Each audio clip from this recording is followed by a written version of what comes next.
नमस्कार बंधुगण, आम चैनल रे आपण मानकु स्वागत करुछि। केउठी अछि पाताल लोक। भिडियोटी आरंभ करिवा पूर्वरु आपण मानकु मोर अनुरोध, भिडियो को गोटिए लाइक एवं आम चैनल को सब्सक्राइब करंतु। रामायण रे पाताल लोक वर्तमान यहा केउठी अछि चलंतु जानिबा। पिला दिनरु ही सभी विभिन्न प्रकार कहानी पौराणिक कथारे ओटीवी धारावाहिक रे पाताल लोक विषय रे निश्चय देखिथिबे। जेजेबापा अजा आईଙ୍କ ठारू मध्य अनेक कथा शुणिथिबे। पौराणिक कथा अनुसार आमे जेउठारे वास करूछु ताहा पृथ्वी लोक बोली कुहा जाए। पृथ्वी लोक तळे आउ एक दुनिया रहिछि बोली कुहा जाए, जहा पाताल लोक नाम रे जणा जाए।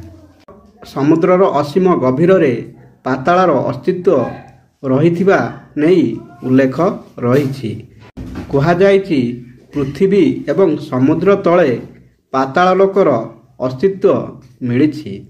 मात्र एसबु सुनिबा परे अनेकंक मनरे प्रश्न आसे, सतरे कोन पाताल लोक अछि? अनेक समय लोके चिंता करती यह एक कल्पना मात्र, नचेत केवल पुराण रे ही यह विषय रे वर्णना करा जाइछि। सेभଳି रामायण रे मध्य पाताल लोक विषय रे वर्णना करा जाइछि। रामायण रे प्रभु श्रीरामंकर परम भक्त हनुमान एक सुडंग भितरे जाई पाताल लोक रे पहुंचिथिले। रामायण रे जेउ पाताल लोक विषय रे वर्णना करा जाइछि ताहा पृथ्वी तळे थिबा दुनिया को कुहा जाए।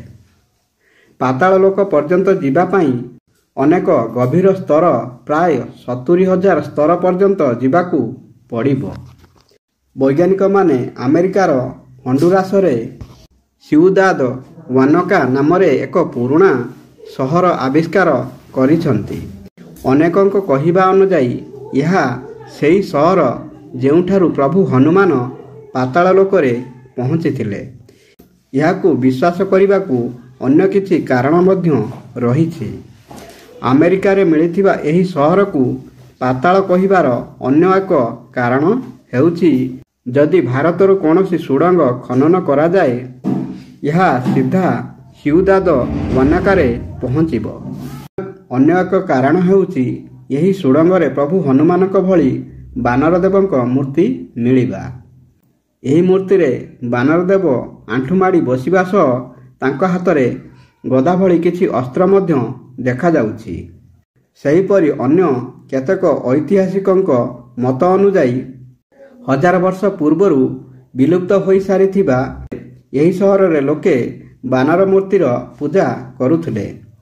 एही कारणरू रामायण रे जे पाताल लोक विषय रे उल्लेख रहिछि ताहा एही विलुप्त सहर बोली अनुमान करा जाउछि। बंधुगण, भिडियोटी भल लागिले भिडियो को गोटिए लाइक एवं आम चैनल को सब्सक्राइब करिया को भूलिबेनी। धन्यवाद। जय श्री कृष्ण।